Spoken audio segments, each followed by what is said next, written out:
Hi, and welcome to When They Dare to Be Powerful, a podcast series celebrating the legacy of Black women in librarianship.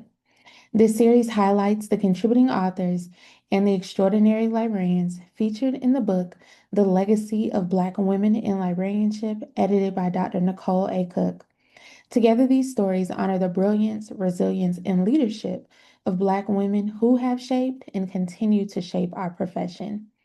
I'm your host, Dr. Cearra Harris, and in each episode, we center the voices behind this important work, exploring their contributions, their scholarship, and the lasting impact of the women they uplift. Each conversation in this series offers an opportunity to reflect on legacy, what it means, how it's built, and why it matters. These stories remind us that Black women have always been powerful forces in librarianship, even when their work went unrecognized or undocumented. Before we dive in, if you haven't grabbed a copy of the book, what are you waiting on? It's an essential read for librarians, information professionals, scholars, and anyone committed to preserving and honoring our collective history. On today's episode, I had the pleasure of speaking with Dr. Anthony Cocciolo, who highlighted the legacy of Alice G. Roberts in their chapter. Ms. Roberts was a trailblazer as she was the first Black student admitted into Pratt Institute's library school. Dr. Coochelo is the Dean of the School of Information and has been a faculty member with them since 2009. His research and teaching focus on archives, digital preservation, and archival usability, with particular attention to access, metadata, and emerging technologies. He's the author of Moving Image and Sound Collections for Archivists and serves as the principal investigator for the Mellon Foundation funded Digital Preservation Outreach and Education Network. I'm so excited to share this conversation with you all, so let's jump right into it. Here's my conversation with Dr. Anthony Cucciolo. Thank you so much for joining me today. You know, we're here to talk about the legacy of Black women in librarianship and when they dare to be powerful, and the amazing chapter that you contributed to this collective body of work. To get us started, can you just share a bit about your background and what drew you to librarianship or becoming an information professional? Yeah, definitely. So I kind of grew up, I would say, as a bit of a computer nerd. I was a bit of a techie in school, and I studied computer science as an undergrad. And then after I moved to New York City, I started getting pulled into this direction of educational technology through various jobs. I started going to graduate school part-time to study that, but then also I got hired into work in a library to help work on a lot of digital initiatives at Columbia's Teachers College. Yeah, and so I've been kind of, working in the kind of world of library and archives ever since about 2004 or so. And yeah, so that's pretty much how I ended up in kind of library land. I love library land. I love that. Yeah. I'm going to use that going forward. So, what inspired you to participate in this project and contribute a chapter to When They Dare to Be Powerful? Yep, yep. So this goes way back, I would say. And it goes back to really 2014, I would say. So I was in our department office here at Pratt Institute. At the time, I was an associate professor. Now I'm the dean of the school, but back then I was associate professor, and I had heard some of the folks in the office were talking about how they had just gotten off the phone with an alum. Her name is Alice Roberts, and she had passed away. And of course, we're really sad to hear that. And just a little bit about Alice. She lived from 1921 to 2014, and she graduated from the school in 1942. And what some of the questions that started running through my head though instantly was, okay, well, the school, we are actually the oldest information school in North America. Our first class started in 1890, and I was like, okay, so 1890, our first African American student in 1942, what happened? Like, what was going on those first 50 years? I mean, we know we have the Great Migration, kind of really starting in the 1890s, people moving from the South up to the North. And, what's going on here? And those are just kind of thoughts I filed away. in my head. And then in 2015, I had brought my class to the Pratt Institute archives, and the archivist showed me this letter, and it was a copy of a letter that was like a carbon copy. And do you mind if I read just a chunk of what I found? Yeah, For so sure. there's this letter, and Mhm. it like struck me like right away. So it was a letter from the school's director to Charles Pratt, who was the president of the institute and the grandson of the institute's founder. And he basically wrote, and I'll quote this: the placement situation is less favorable this year than usual.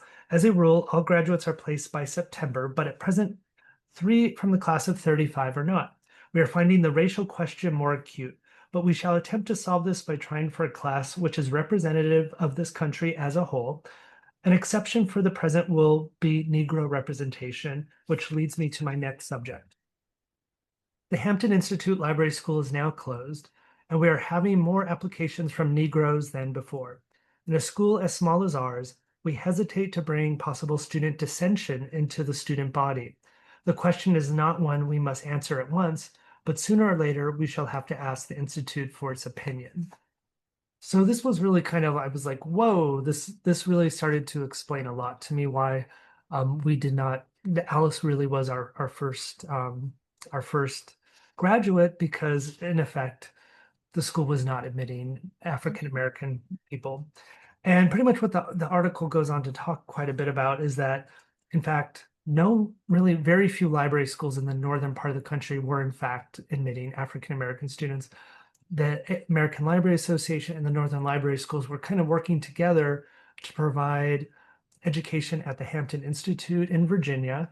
But other than that, there was really very, very few options for folks. There was a little bit, there was some admission going on at Columbia. There was some admissions going on at the University of Illinois, Urbana-Champaign. But other than that, a lot of the schools that, that are still around today, Simmons, Drexel, Syracuse, they pretty much were not really admitting African American students. And so, you know, um, I would say, that is kind of, that story I thought was really important, and I, you know, that I Mhm. wanted people to know, and I wanted people to know a bit about Ellis. And but I have to say, what got me into this specific book was I had a lot of trouble publishing this article, I would say, in the past. I pretty much, I think I tried to get it published in 2017 or so, tried a few different journals, and they were like, no, they'd give me various reasons that they said that it wasn't, that they didn't think it could be published. And but I think it was a tough pill to swallow, quite honestly, because pretty much, I mean, what the paper, where the kind of the main argument of the paper is, Northern Library Schools and the American Library Association, up until the World War II, really worked together to basically exclude African Americans from education for librarianship in the North, right? It's kind of a tough pill to swallow, I would say. It's not, obviously, I don't think it's the way, the field doesn't want to think of itself that way. Um, and, it's not necessarily a proud history that anyone wants to really be proud of. But I think I had a lot of trouble getting it published. And so, and I, they, Dr. Cooke for, finally publishing it. I mean, it sat on my website for years, like different iterations of it. And Mhm. people would email me, they'd find it online on Google and they'd be like, why aren't you publishing this? And I'm like, trust me, I have tried, I have tried, but it just that sometimes happens where like, people just aren't they just don't want to hear that, and it didn't go anywhere for a long time. And that's why I'm very grateful for Dr. Cooke to, have created a book like this where, some of, stories like this, which are pretty, pretty tough to take, but it's like, people have to hear it, I think. And yeah, so I'm very grateful. I think that speaks to two things. One, you and your determination to get this story out and not letting it just fall apart or just get hidden or throw it up on the bookshelf, never to be heard by anyone. So I want to commend you for that. And then two, it also speaks to the importance of books like When They Dare to Be Powerful, because we're telling these stories that are often forgotten, and we're putting it in people's face. So it doesn't matter if you want to hear the story, if you're embarrassed about this part of our history, it's important. It's an important part of our history that can make sure that we don't make those same mistakes going forward. So two things to be really proud of: you for getting the story out, and then for Dr. Cooke and all of the contributing authors for making sure that these stories are told. And I'm just really proud to be able to support both spaces of it. So without telling us too much, and you already spoke to us about Alice, but when you did your research, what are some things that really stood out to you? Yeah, I would say, what really stood out to me was, I mean, Alice's life was definitely really interesting, but I was also very much interested in in this context, this context that Alice was living in, showing up being the first African American student in this school. She's kind of like our Jackie Robinson or our Ruby Bridges. Um, and yeah, so I would say, the things that I found really interesting and what captured my attention was, but I was definitely really interested in that the kind of that background context, like the world she was living in. And for example, in 1929, the ALA Board of Education for Librarianship, they did send out a survey to find out, what library schools were doing with African Americans in terms of admissions. And they found out that many of them really, were not doing the admissions. And I think, it's just a story that really hasn't been told. What's interesting, though, I would say, is in the 1990s, there was a scholar who seemed to be onto it. He seemed to, and I talk a little bit about it in the article, how he seemed to kind of he was asking the questions like, what is going on here? One of his questions he asks is, the question of why a library school for Southern Blacks became a central focus of the American Library Association, rather than other alternatives, has not been satisfactorily answered. For example, a plan to fund scholarships for Black students to Northern Library schools seems to have had support from members of all interested factions, but failed to receive serious consideration. So there were there were people who were asking the right questions, but I feel like no one has ever really kind of drawn the connection and said, "Hey, folks, like let's just say it." It's the profession was working to keep kind of segregated education and work environments, and so yeah, I would say that that's kind of one of the things I'm definitely seeing here. I'm also happy to talk a little bit about Alice if you'd like to hear a little bit Yeah, more about Alice. definitely. Yeah, so Alice, she was she seemed to do very well when she was a student here. There's letters. We have a lot of letters from that were sent out on her behalf when she was out on the job market right after, right around graduation. And so they would type letters and put it on carbon paper. So we have those copies. And but what was interesting, really, at that time when she was graduating in 1942, the they were pretty much they were only really sending letters to what I would call segregated environments. So historically black colleges, and then what they would have, and I'm going to put this in quotes, the colored libraries, which were like kind of like you'd have like in the DC Public Library, for example, they'd have like quote unquote colored libraries that so they were interviewing her there, for example. And but what, one of the really, for Alice, where she really basically landed right after graduation was the Army Medical Library in Washington, D.C. And really what happened is FDR in 1942, I believe it was, passed a law that said basically no discrimination in the federal workforce. And so Alice was really I would say, one of the early beneficiaries of that kind of anti-discrimination law. And so she was able to work in the federal government, and she went on and worked there for quite some time. So Alice might have very well also been the first Black librarian at that library. Unfortunately, I wasn't able to really go through the Army Medical Library archives because they were closed during COVID. But I Mhm. would really like to maybe one day just kind of see what I can find there and see if she was in fact the first Black librarian there. But but pretty much if she wasn't the first, she was like definitely one of the first. So she went on to she was not only the first Black student at the Pratt Institute Library School, she was probably one of the first, or if the first, at you know in the working in the federal government as a librarian. So pretty remarkable person, and went on to be a librarian for a really for a really for quite for quite a long time. But yeah, I would say she definitely experienced um I wonder about some of the things she had to experience and the pressure she had to experience.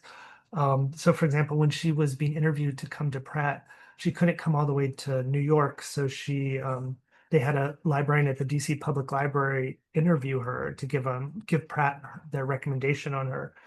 And the DC librarian writes in one of our typewritten letters is that she's very attractive looking, pretty, light complexioned, and tastefully dressed. Um, so that just kind of makes you think of the world that Alice must have lived in, where she was constantly under the microscope in that kind of way, and like what is she wearing and what is her complexion? It's just a really tough world, I would imagine.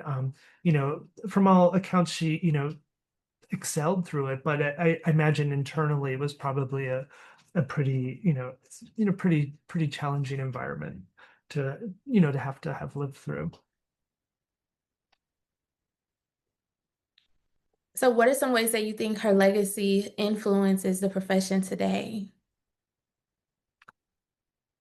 Yeah, I think, thinking about Alice, I would say, I was thinking about the pendulum swinging, Mhm. um, the pendulum swings towards justice. It kind of goes back and forth. Martin Luther King talked about that. Obama talked about that. And, I do feel, we're definitely in this moment right now where it definitely feels like, the last 5 or 6 years of DEI efforts, or 7 years have been are kind of getting erased, and the support for them is kind of disappearing. I feel that, like, definitely, but it's helpful for me to remind myself. I think that we're obviously, the pendulum has swung one way and it will eventually swing back, and then over time it does, generally work out pretty well, I would think. It does get better over time, although it's slow and it's not a straight trajectory. Um, we do see greater levels of justice over time. So that's kind of, what, how I, how I think about her legacy. It was, um, the pendulum, it's the war basically opened up a lot of opportunities, and it's like that that door never really closed out. It never swung back the other way, in terms of federal government employment, for example. um, and of course at that time we saw huge, with the Major League Baseball, Jackie Robinson, like all that was started.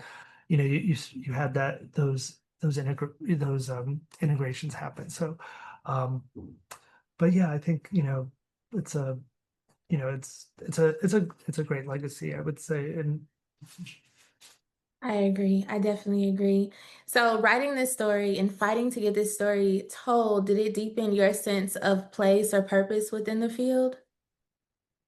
yeah, I think, I have to say, this article, like, I've written many articles in my time. Mhm. It's the one I liked the most, and that's why it was so galling that it was almost impossible to get published. I read it, I was like, this is a good article, but like I could not get it published. Because I think, as I mentioned, I think it's a tough pill to take. But I would say, in terms of, sense of purpose, I was, just kind of trying to think, just thinking of myself here, right? So, I was, as a gay man growing up in the 90s, it was a pretty hostile and homophobic environment. There was, quite a bit of violence, I would say. Um, and obviously, I was not the first person out at that time, but now that I look back, I realize it was really early days, for my particular community at that time. And then, again, as an adult, with I have a 7-year-old and he has two dads, which is kind of it is again early days. Like I feel like I'm again early days. I'm in all these spaces where like no one's ready for me, where I have to sign the mom line on like forms, so it's like, it's like, I'm like, it's like I don't want to say, I'm not the first of anything really, but like it is early days, and it's kind of, and in some ways I do relate to Alice in that way. I mean, Alice was, the first of her kind, like in these various spaces. And she's coming in probably with like, different cultural touch points than everyone in her class, and she's, trying to make it work. And I kind of feel that way too sometimes, right? Where I'm trying to, I'm taking my kids to sports games, even though like, I haven't watched like a professional sports game in like, 30 years, but I'm, trying to fit in and trying to make it work for my kid, right? Um, so yeah, I think it's, it's, in that way, I think it kind of, I feel that connection with her, that, this kind of, I don't want to call myself a trailblazer, but like in reality, I do think like early days, right? Like, same-sex parents, like that's like, it's pretty early days for that. I mean, 50 years from now, there might, but it's still it's kind of touch and go. I think for, it's like, is everything going to be okay? And, you got to go into these spaces very careful. And I think that's probably how Alice was, right? She was coming into these classrooms, being careful, knowing she was the first one, right? And, I'm often, I'm like, yeah, like I might be the first, the first two dads coming into this classroom or to this, kind of thing. So I definitely, I feel that connection with her. Mhm. Yeah. Well, our goal is to get readers to pick up this book and to read your chapter. So, if readers could take away one central message from your chapter, what do you hope that it is? That is a good question. I would say, I think, continuing to be critical of things like, things around them and even their field, for example, the field of library and information science. So I would say, the library and information science field has made, huge strides over the 50 years. I would say, but the field itself was not always like a very progressive field, right? So if you look at that, that period I was looking at with Alice, 1890 to 1940, it just really mirrored the society that the profession was in. The society was incredibly stratified, and the profession just really reflected that. And it was not committed to what we'd call social justice today. And that kind of more of that progressive social justice bent really started coming in really working its way into the profession, I would say in the 60s and 70s, out of that kind of some of that kind of those campus movements and so forth. I think about our alum from our school, Zoya Horn, who was the first librarian to be jailed for refusing to testify on her patron. It wasn't always like that. That she would, that she was arrested in 72. So, I think, it's like when folks start to think, there's like, wait, did something just go wrong? Or was that a microaggression? Or was like, in the library, right? I'm like, I think it's like perfectly valid for you to really be questioning, like, why are things the way they are? And why did that happen? And why is this like this?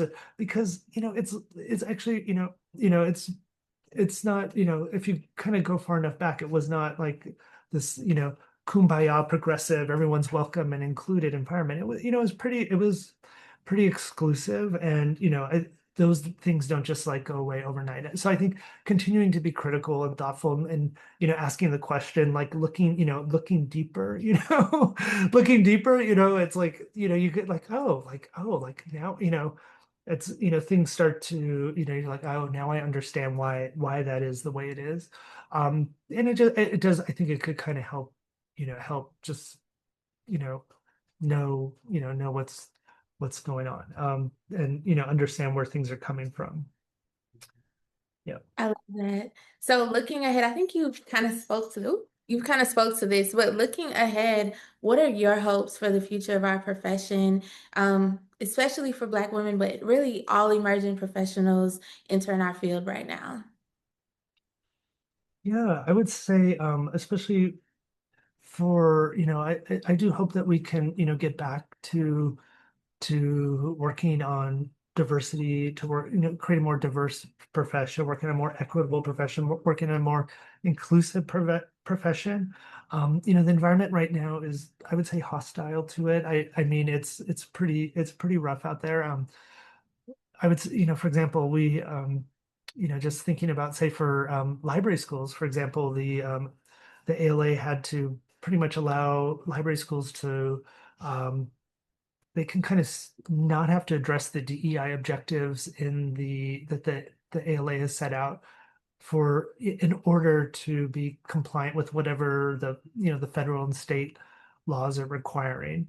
So they can skip DEI if they want to, and I'm not so happy with that, I have to say. And I think, I'm really committed to that work, and I'm going to keep doing it. And so I think, you keep doing it, you might have to do it a little bit differently, and maybe a little, maybe you don't create a website about it, but you have a WhatsApp group or something where you're working on it or something, maybe being a little bit more quiet about it. But I think, we got to keep doing that. And just know, of course, the pendulum will swing back again one day. Like, we're just in a particularly difficult moment, I would say. But, it's, I think, if you live long enough, you start to see things swing, different ways. And when the moment comes where you get to do stuff, like take it, like grab it and do it. And I know in my school we definitely, we grabbed it and ran with it. And now we're starting to, face the kind of some forces that are saying, no, no, you have to stop doing that. But I think, but just know that, you'll have moments, but, don't lose hope. Just, keep doing, keep doing the work. And and it will, over time, things will, I think, get better. Well, I just want to say thank you. Thank you for fighting to get this story told. And thank you for not letting it collect dust on the bookshelf, but pushing it out there. And I feel like a theme that I've seen in this book with a chapter authors is that many of you have really tried to get these stories told before, and you kind of ran into the same roadblocks. And I'm so grateful that this book created a space for all these stories to come out. And I hope this is just the start of like one of 1,000 stories that you'll make sure get told, because I'm really inspired by that I like to call myself a baby researcher. So it's like a baby researcher, seeing you being so determined and creating a space for this story to come out and pushing it, pushing it, pushing it. That really inspires me as I try to find where I fit in the field as well. So thank you, Anthony, for your time. Thank you for taking some time to talk to me. I want to encourage readers to pick up When They Dare to Be Powerful, The Legacy of Black Women in Librarianship. Check out Anthony's chapter on Alice Roberts. It's fantastic. Thank you so much for your time and your research. Thank you so much, Ciara, for hosting this talk. I'm so happy to have been part of this project, and yeah, definitely pick up the book. It's great. I want to send one final thank you to Dr. Cocciolo for their meaningful contributions to the legacy of Black women in librarianship. Your work is powerful, necessary, and deeply affirming, and we are better as a profession because of a scholar like you. If you haven't done so already, grab a copy of the book today and spend some time with these stories. They deserve to be read, remembered, and shared. Thank you all for listening to another episode of When They Dare to Be Powerful. I'm Dr. Cearra Harris, and I'll catch you in the next one.